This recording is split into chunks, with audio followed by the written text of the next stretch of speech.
네, 여러분 잘 치셨나요? 네. 계속해서 우리 사주차 헌법과 민주주의에 대해서 헌법 갑자기 또 시작하니까 네, 헌법과 민주주의 이제 사주차 강의안이네요. 네. 저희 저번 시간 때까지는 이제 헌법 법원에 대해서 배웠죠. 네, 헌법 법원이 가장 중요한 이유는 결국은 헌법의 규범들을 각 이제 그런 거죠. 성문 법원이든지 불문 법원이든지 자 이런 데서 헌법의 규범을 찾아내는 가장 중요한 이유는 결국에는 그러한 이제 규범들을 찾아냄으로써 어떤 이 규범들이 어떠죠? 네, 헌법 재판의 어떤 준거 기준으로서의 사용이 되는 거죠. 이해하시나요? 헌법 재판을 할 때 그런 것들이 어떤 재판의 기준으로 사용이 되고, 자, 그런 재판의 기준으로 사용된다는 것은 결국은 헌법의 전제 목적인 국민의 기본권을 최대한 보장한다. 이게 헌법의 바로 전제 목적이기 때문에 그런 헌법의 법원들이 많이 발굴되면 발굴될수록 결국은 국민의 기본권들이 신장이 되는 거죠. 네, 그래서 어떤 국민의 기본권 보호에도 크게 기여를 하기 때문에 헌법의 법원을 발굴하는 것은 실익이 있다. 자, 이런 내용을 제가 전 시간까지 했고요. 자, 이번 시간에는 헌법의 성립과 변화를 좀 볼까요, 여러분? 자, 그럼 과연 이러한 헌법의 제정, 이러한 헌법 제정 또는 개정, 이런 거죠, 여러분. 자, 헌법의 성립과 변화라는 것은 당연히 헌법이 제정되고 또는 개정이 되고 그다음 헌법이 폐지가 되고 이런 거죠, 여러분. 그래서 먼저 헌법 제정의 개념을 보면 여태까지는 우리가 이제 이런 헌법을 봤으면 도대체 이러한 헌법은 어떻게 제정이 되고 그다음에 뭐 때문에 개정이 되고 그다음에 어떻게 해서 폐지가 되고 이런 것들인 거죠, 여러분. 헌법의 성립과 변화라는 게. 첫 번째로 이제 우리가 헌법이라고 얘기하는 것은 이제 제정이 돼야겠죠, 여러분. 제정한다는 말은 뭐죠? 네, 만든다는 얘기죠. 네, 헌법을 만든다는 얘기잖아요. 그래서 이제 그걸 헌법의 제정이고, 그다음에 이 민주공화국이라고 이름 붙여진 국가에서 이런 헌법 제정 권력자, 누가 헌법을 제정하는가? 헌법 제정의 주체는 누구인가라고 했을 때, 민주공화국에서는 당연히 뭐죠? 국민, 네, 국민인 거죠. 국민이 헌법 제정 권력자로서 뭘 제정하냐면, 네, 헌법을 제정한다. 네, 이런 거죠, 여러분. 결국은 헌법 제정 권력자가 국민이기 때문에 당연히 헌법의 전제 목적이 뭐가 되겠어요? 국민이 혹시 자기의 기본권을 침해하는 그런 헌법의 내용으로 헌법의 제정을 할 수 있긴 있겠죠. 있긴 있지만 그렇게 안 하겠죠, 여러분. 당연히. 그러겠죠. 옛날에 이제 절대왕정 시대에 어떤 군주가 다스리던 시대에서는 국민들이 그 절대 군주의 충실한 신민이나 노예로서의 삶을 살았기 때문에 자, 우리도 기본권을 가진 너와 똑같은 사람이다. 자, 이런 것들을 헌법에 확약해 달라 이런 거죠, 여러분. 그렇기 때문에 이 헌법의 오늘날의 이제 그 헌법의 제정 주체가 예전에 절대왕정 시대는 군주에서 이제는 국민으로 변화가 되는데 당연히 이 국민들은 자기의 기본권을 이 헌법을 통해서 보장을 받으려고 하기 때문에 이 헌법을 제정을 할 때 당연히 제정 권력자가 오늘날의 민주공화국에서 국민이기 때문에 당연히 자신의 기본권을 강화하고 보장하는 쪽으로 네, 이렇게 가겠죠. 따라서 이러한 논리에 따르면 앞서 우리가 얘기했던 헌법 사항이 무엇이냐?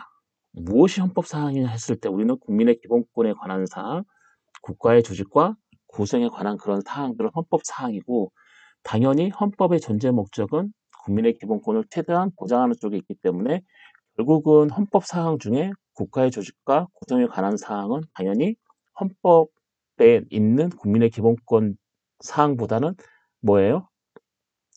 하위에 있다고 볼 수 있죠. 하위에 있고 결국은 국민의 그 국가의 조직과 구성에 관한 그런 사항은 결국에는 국민의 기본권을 보장하기 위해서 어떤 국가기관에서 자의적으로 자신의 권한을 행사하는 걸 방지하고 어떤 통제된 절차에 따라서 헌법이 수여한 권한을 그들이 국민을 위해 행사할 수 있도록 막아놓고 통제를 해놓은 거죠. 결국은 당연히 헌법의 전제의 목적은 국민의 기본권을 최대한 보장하는 데 있고 헌법 사항 중에 국가의 조직과 구성에 관한 그런 기본권적인 그런 사항들도 국민의 기본권을 보장하는 쪽으로의 어떤 사항들, 어떤 내용으로 구성이 된 거죠. 따라서 이 헌법 제정 권력자가 국민, 즉 민주공화국에서는 국민이라고 얘기하는데 당연히 헌법을 제정하는 이 주체가 그러니까 국민이 자신의 기본권을 강화하고 다시 한번 확인하고 그다음에 어떤 그 기본적인 그 어떤죠? 기본권이 보장되는 법 질서 체계를 형성하는 규범으로 만들 수밖에 없겠죠, 여러분. 이해하시나요, 여러분? 음, 여러분이 만약에 뭐 여러분에서 어떤 법을 제정할 때 여러분이 손해보는 법은 당연히 제정하지 않겠죠. 예. 그렇게 생각하시면 좀 이렇게 좀 더 쉬울 것 같아요, 여러분. 그래서 헌법 제정의 개념은 뭐냐? 자, 국민의 기본적인 권리들을 확인하고 국가의 보다 기본적인 법 질서 체계를 형성하는 규범인 헌법 규범을 새롭게 정립하는 것을 말합니다. 한마디로 헌법 제정은 무에서 유를 창조하는 거죠. 네. 아무것도 없었는데 새롭게 무언가를 만드는 걸 얘기합니다. 그게 헌법 제정이에요. 이 제정이라는 의미가 그렇습니다. 여러분. 무언가가 없었는데 무언가를 만든 거죠. 아니면 기존에 있던 이 뭐 A라는 질서를 완전히 탈피하고 B라는 질서로 다시 만드는 것. 그렇죠. 뭔가를 새롭게 정립하는 게 바로 제정이라는 개념이고 그게 바로 헌법 제정과도 어, 뭐죠? 연관성이 있다는 거죠, 여러분. 결국 헌법 제정이라는 건 뭐냐면 아무것도 없었던 거에서 무엇을 만들기도 헌법 제정이지만 기존의 구 질서를 완전히 탈피하고 새로운 신질서로 뭐죠? 새롭게 독립하는 것도 뭐예요? 헌법 제정이다. 이런 거죠, 여러분. 음, 이해하시나요, 여러분? 그게 바로 헌법 제정의 개념이다. 즉, 헌법 규범을 새롭게 독립하는 것을 우리는 뭐라고 그러냐면 헌법 제정이다. 라고 얘기합니다. 그리고 헌법 제정 권력은 당연히 이러한 헌법 규범을 새로이 생성하게 하는 원동력이 되는 힘, 즉 민주공화국에서는 누가 가져요? 헌법 제정 권력자, 즉 헌법을 제정하는 권력의 주체는 당연히 누가 되는 거죠? 국민이 되는 거죠, 국민. 그렇죠. 국민입니다, 여러분. 국민. 네. 잠시만요. 이러한 헌법 제정 권력, 즉 이러한 헌법 제정 권력을 가지고 있는 이 국민, 곧 민주공화국에서 국민은 헌법 제정 권력으로서의 주체로서의 지위를 가지고 있는데 이러한 헌법 제정 권력의 특징이 있습니다. 특징. 처음에는 시원성이죠. 시원성과 창조성. 국민이 민주공화국에서는 헌법 제정 권력자인데 그렇다면은 국민이 이런 헌법 제정 권력을 누구한테 받았느냐 이런 거죠. 이해하시나요, 여러분? 오, 머리에서 열 나는데 제가 코로나인가? 아닐 거예요. 제가 조금 전에 체온을 쟀는데 36.5. 근데 열이 나네요. 네, 여튼 네, 수고하세요, 여러분. 헌법 제정 권력자, 네, 헌법 제정 권력자가 국민인데, 자, 시온성이라는 그렇죠. 그러면 과연 왜 국민이 민주공화국에서 헌법 제정 권력자는 국민이라고 얘기하는데, 그렇다면 이 국민에게 누가 헌법을 제정할 수 있는 권력을 주었는가 이런 거죠. 국민에게 누가 헌법을 제정할 수 있는 권력을 부여했는가 이런 문제가 따지는 거죠. 그렇죠, 여러분. 너는 예전 절대왕정 시대에 너는 누구한테 헌법 제정 권력을 받았냐 이런 거죠. 그래서 옛날에 뭐 우리 왕권 신수설 막 이랬잖아요. 자, 왕권 신수설, 네, 왕의 권리는 뭐 신이 수여하는 것에서 왕권 신수설 들어보셨어요, 여러분? 예, 그다음에 거기에 대해서 나오는 게 첨부 인권설. 야, 니만 인간이면 나도 너와 같은 자유로운 인간이다. 자, 이런 거죠. 여기서 우리가 좀 뭘 볼 수 있냐면 첨부 인권설. 자, 하늘에 계신 아버지죠, 첨부, 부모죠. 네, 부모가 너를 인간의 권리를 갖는다고 너는 태어나면서부터 인간의 권리를 갖는다고 준 거죠. 즉 뭐예요? 하늘의 부모는 자연이죠, 자연. 자연이라고 할 수도 있겠죠, 여러분. 네, 뭐 기독교, 카톨릭, 뭐 다양한 종교를 믿는 여러분들은 본인이 믿는 종교의 어떤 그 신들을 생각하시면 되고요. 자, 그런 것들은 결국 현실 속에서는 뭐죠? 네, 시온성인 거죠. 그러니까 원래부터 가지는 거예요, 여러분. 국민에게 누가 헌법을 제정하라고 권력을 떠넘겨줬냐라고 얘기하면 결국은 자연이 떠넘겨줬다. 또는 뭐 내가 믿는 신이 떠넘겨줬다. 아니면 우리 국민들이 믿는 각각의 신이 떠넘겨줬다. 즉 뭐냐면 하늘에서 내려줬다. 이런 거죠. 자연에서 줬다. 그걸 바로 뭐냐면 시원성. 아니면 원래부터 국민으로 태어날 때부터 가지고 태어난 거다. 이런 의미인 거죠, 그게. 자, 그래서 시원성을 갖습니다. 네. 누가 국민에게 헌법 제정하는 권력을 줬냐? 그럼 시원성이다. 네. 원래 가지고 태어났다. 이런 거죠. 아니면은 굳이 누구한테 줬냐라고 따졌을 때는 네, 자연 또는 뭐 천부 뭐 다양하겠죠, 여러분. 자, 그런 것들이 아마 시원성입니다, 여러분. 그래서 누구에게 받았냐? 원래 태어난서부터 있었다. 이게 시원성이죠, 여러분. 헌법 제정 권력은 창조성을 갖죠. 당연하겠죠, 여러분. 없는 거에서 무엇인가 있는 것을 제정하는 거잖아요. 무에서 유를 창조하는 거고, 그 다음에 구질서에서 완전히 탈피해가지고 새로운 질서를 만드는 거니까 어떤 창조성을 갖는 거죠. 헌법 제정 권력은 특징이 어떠한 것들을 창조를 하는 거잖아요. 그렇죠. 그 다음에 자율성. 누군가가 헌법 제정 권력자한테 이렇게 해라 저렇게 해라 안 하죠, 여러분. 헌법 제정 권력자는 자기가 헌법 제정 권력을 가졌기 때문에 본인 스스로 스스로의 어떤 자율성을 가지고 헌법을 제정하게 되는 겁니다, 여러분. 이해하시나요, 여러분? 불가분성. 헌법 제정 권력자는 자기가 가진 권력을 나눠줄 수 없는 거죠, 여러분.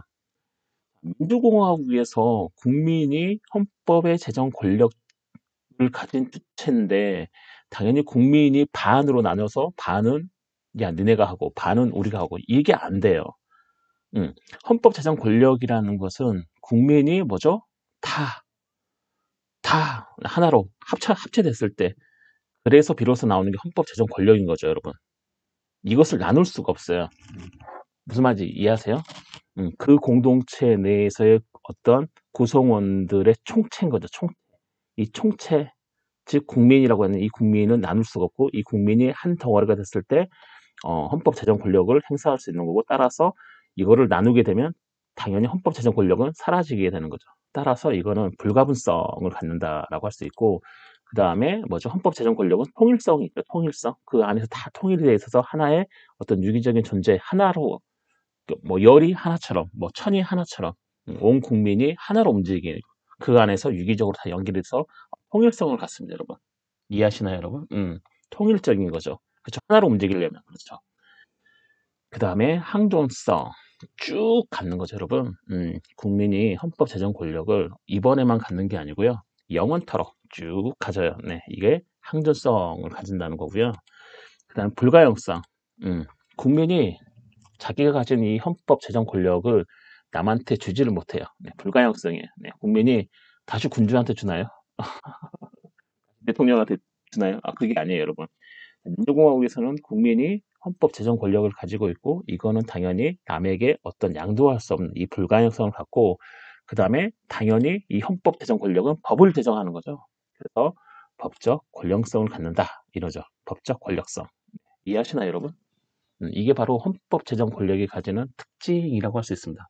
시원성, 창조성, 자율성과 불가분성, 통일성, 한정성, 불가역성과 법적 권력성이 바로 이제 헌법 제정 권력의 아마 특징이라고 할 수가 있습니다, 여러분.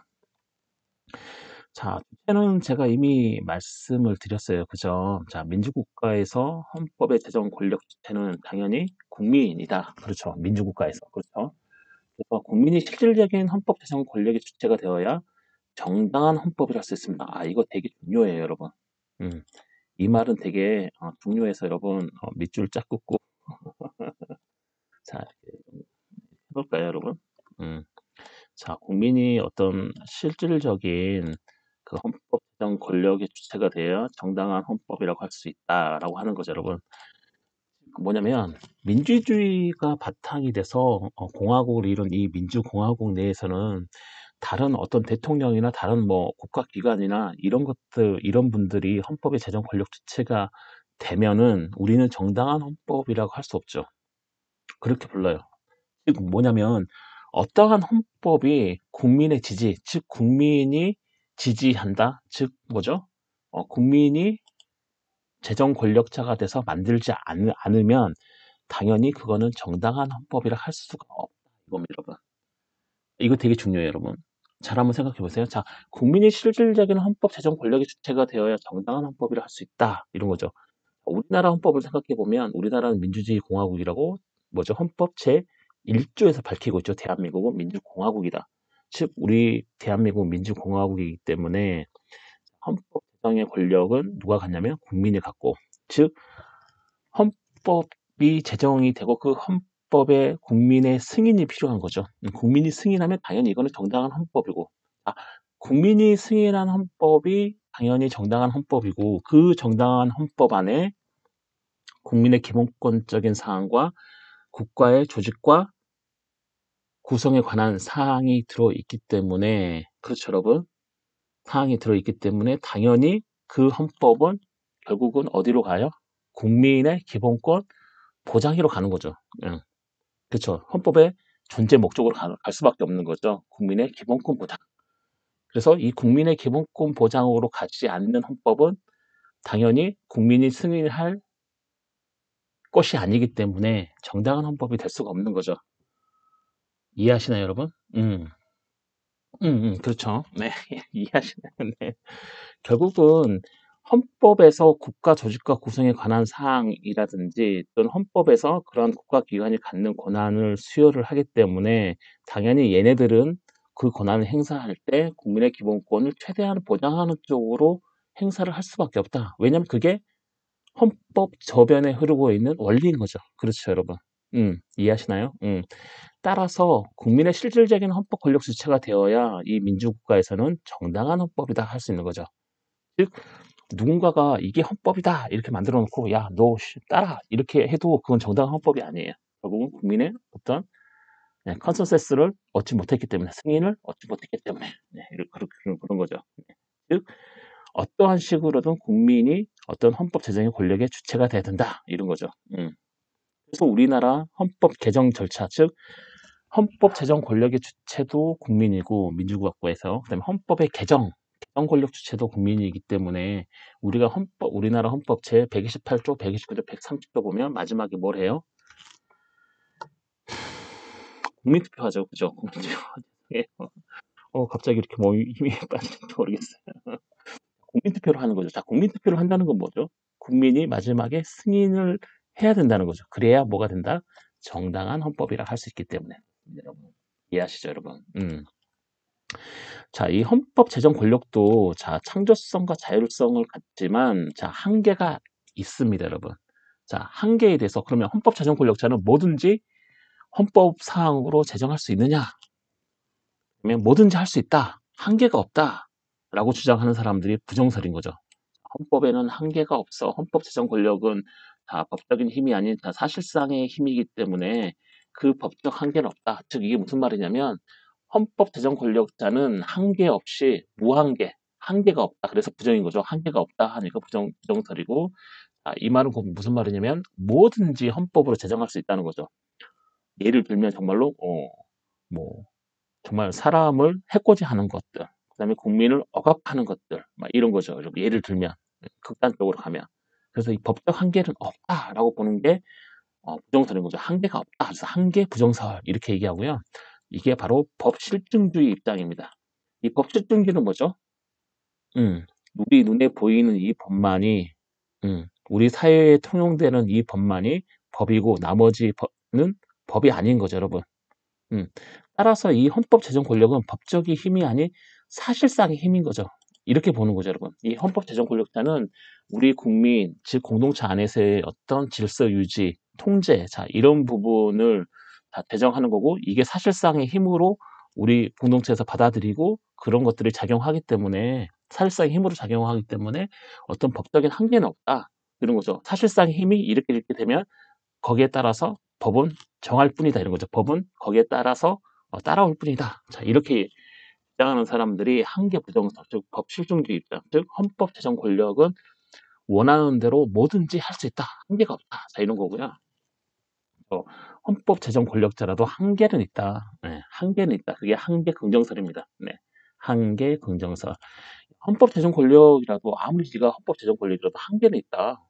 야, 사람을 죽이는 헌법을 제정한다든지 어떠한 국민들을 못 살게 하는 그런 법을 제정한다든지 그런 건 받아들일 수 없다. 즉 헌법을 제정함에 있어 실정헌법을 초월하는 근본 규범적 가치를 존중하여야 한다는 점을 근거로 법적 한계를 인정한다 이런 거죠. 근본 규범적 가치, 실정헌법. 즉 뭐냐면 우리가 헌법을 제정하는 데 있어서 그 헌법 내용이 우리 공동체를 규율하고 질서를 유지시키고 평화와 안녕과 번영을 하는 그런 헌법 내용을 규율을 하더라도 이거를 초월하는 근본 규범적 가치를 존중해야 된다. 즉 뭐냐면 근본 규범적 가치가 뭐라고 할 수 있냐면 자연의 이치, 자연의 순리 이런 거죠, 여러분. 자연의 이치, 자연의 순리. 예를 들면 뭐 천부인권 이런 거죠, 여러분. 막 그런 규범적 가치를 존중해야 된다. 야, 너 헌법 제정 권력자라도 사람을 못 살게 하는 것, 사람을 해코지 하는 것, 우리 공동체를 뭐 나락으로 빠뜨리는 이런 것들은 허용되지 않는다. 왜냐하면 그게 자연의 이치이기 때문에, 즉 근본 규범적 가치가 있다. 즉 실정 헌법, 즉 우리 사회에서 통용되고 실제로 힘을 발휘하는 그런 법적 효력이 있는 그런 헌법, 그런 내용을 초월하는 근본 규범적 가치, 즉 법이라는 것도 결국은 자연의 이치에 따라서, 즉 정의를 기반으로 해서 법이 만들어지는데 그러한 자연의 이치, 그 정의를 넘어서는 거는 당연히 헌법 제정 권력자라도 뭐죠? 지켜야 된다 이런 거죠. 그거를 초월해서 헌법 제정 권력자가 어떠한 헌법 내용을 정할 수는 없다. 이런 거죠. 그게 바로 뭐냐면 한계 긍정설이라는 겁니다, 여러분. 자, 헌법 제정 권력도 당연히 한계가 있다 해서 한계 긍정설 이렇게 해야 된다. 자, 그렇다면 우리나라 헌법은 제정 권력자가 국민이라고 하고 있느냐? 하고 있어요. 명문에, 정말 명문에 뭐 제정권자는 국민이다라고 하는 건 없고, 우리나라 헌법제의 제정은 전문에서 전문 제일 마지막으로 보면 국민투표에 의하여 개정한다라고 되어 있는데, 자, 이 국민투표에 의하여 개정한다라는 이 전문의 조문에서 간접적으로 우리나라 헌법의 제정권자가 제정 권력 주체가 국민이다. 그걸 알 수 있습니다, 여러분. 당연히 제정의 권력자가 당연히 개정도 하는 거죠, 여러분. 그래서 이 헌법 전문에서 간접적으로 우리나라 헌법의 제정 권력자는 국민임을 알 수가 있습니다, 여러분. 이해하시나요, 여러분? 자, 그리고 성문헌법의 개정. 우리가 얼마나 수업을 했는지 기억도 안 나네요, 여러분. 성문헌법의 개정까지 볼까요? 여기까지 하고 이번 시간은 좀 마치는 걸로 하면 될 것 같아요. 이 다음부터는 다음 시간에 하도록 하죠, 여러분. 성문헌법의 개정은 잘 보세요, 여러분. 기존의 헌법전에서 규정하고 있는 지금이죠.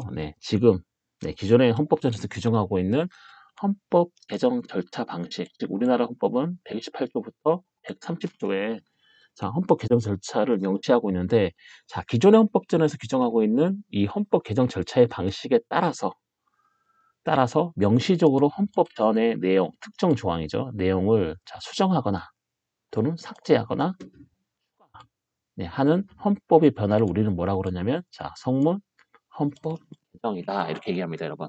이게 바로 헌법 개정의 정확한 개념 정의입니다, 여러분. 헌법 개정이 뭐냐?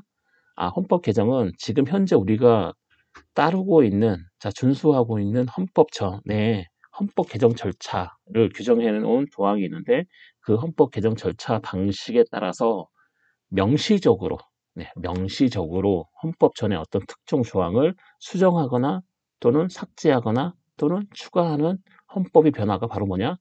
성문 헌법 개정, 즉 헌법 개정이다라고 할 수 있습니다, 여러분. 이해하시나요? 이게 되게 중요하죠. 수정, 삭제, 추가. 이게 중요하죠. 명시적으로도 되게 중요하죠, 여러분. 이런 것들 바로 헌법 개정이라고 할 수 있습니다, 여러분. 여기서 뭐 한 가지라도 벗어나면 그거는 헌법 개정이라고 말할 수가 없겠죠, 여러분. 이러한 헌법 개정과 구별해야 될 개념이 있는데, 첫 번째로 헌법의 파기입니다, 파기. 헌법의 파기는 뭐냐면 기존의 헌법전이 소멸하는 거죠, 여러분. 헌법 개정은 기존의 헌법전의 특정 조항이 수정되거나 삭제되거나 추가돼, 명시적으로. 이런 것들이 헌법 개정인데, 헌법의 파기는 기존의 헌법전이 소멸되는 겁니다, 여러분.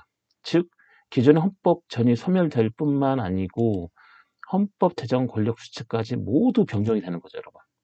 헌법 제정 권력 주체가 예를 들면 국민에서 다시 왕으로 바뀐다든가 또는 국민에서 어떤 특정한 국가 기관으로 바뀐다든가 이렇게 되는 거를 헌법의 파기라고 하는 겁니다, 여러분. 보통 이제 이런 헌법의 파기는 혁명에 의해서 많이 발생하죠. 예를 들면 1789년에 일어났던 프랑스 혁명에서는 원래 헌법의 개정 주체가 군주였다가 누구로 와요?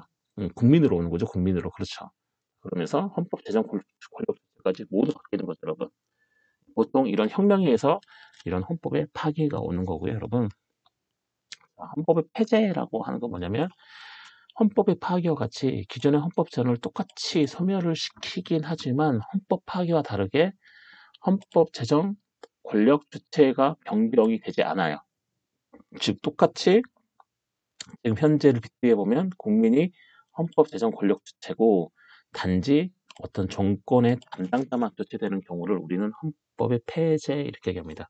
즉 우리가 주로 이제 이런 일은 정변이나 쿠데타가 일어나면 그렇죠. 쿠데타가 일어나면 헌법의 제정 권력 주체, 즉 국민의 어떤 국민이 헌법 제정 권력 주체는 바뀌지 않지만 당연히 정권의 담당자가 바뀌겠죠, 여러분.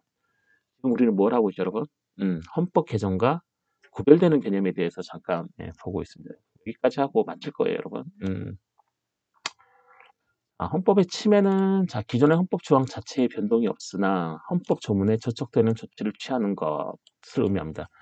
그렇죠. 네, 헌법의 침해는 결국은 헌법 개정과 같이 기존의 헌법 조항 자체에는 변화가 없는데 어떤 이제 국가에서 취하는 어떤 그런 조치들이 헌법 조문에 저촉된다. 자, 이런 저촉되는 조치를 취하는 것을 우리는 뭐라고 그러냐면 헌법의 침해, 그리고 다른 말로 하면 위헌이라고 얘기를 하는 거죠, 여러분. 자, 헌법의 정지도 마찬가지로 헌법의 침해와 마찬가지입니다, 여러분. 헌법 조항 자체에는 변동이 없어요. 근데 어떤 국가의 긴급 사태나 어떤 비상 상황으로 인해서 일시적으로 어떤 기존의 헌법 조항의 일부의 효력을 정지시키는 걸 얘기합니다. 헌법 조항의 어떤 뭐 추가나 수정이나 삭제는 일어나지 않지만 헌법 개정과 같이 일시적으로 어떤 국가의 어떤 비상 상황이나 긴급 사태로 인해서 헌법의 어떤 특정 조항의 일부의 효력이 잠시나마 정지되는 걸 얘기합니다. 이런 헌법 정지는 명문에서 헌법의 정지에 관한 규정이 있는 경우에도 있고, 그다음에 헌법 정지가 명문의 규정에 없는 경우도 있습니다, 여러분. 자, 그리고 헌법의 변천. 자, 이 헌법의 변천은 나중에 제일 밑에 가서 또 배우거든요, 여러분. 요 강의 안에서. 그래서 그때 이 헌법의 변천에 대해서 여러분에게 상세하게 설명을 해드릴까 합니다. 헌법의 변천은 약간 좀 이해를 좀 잘해야 되는 개념인 거죠, 여러분. 헌법 개정과 구별되는 개념이긴 하지만 헌법 변천은 약간의 뭐 이렇게 카멜레온 같은 개념이라서 제가 다음 시간에 이 헌법 변천에 대해서 여러분에게 설명을 아주 자세하게 드릴 수 있도록 하겠습니다. 여러분, 그러면 이번 주도 되게 수고 많으셨고요. 저는 또 다음 주에 여러분하고 같이 뵙도록 하겠습니다. 여러분 수고 많으셨습니다.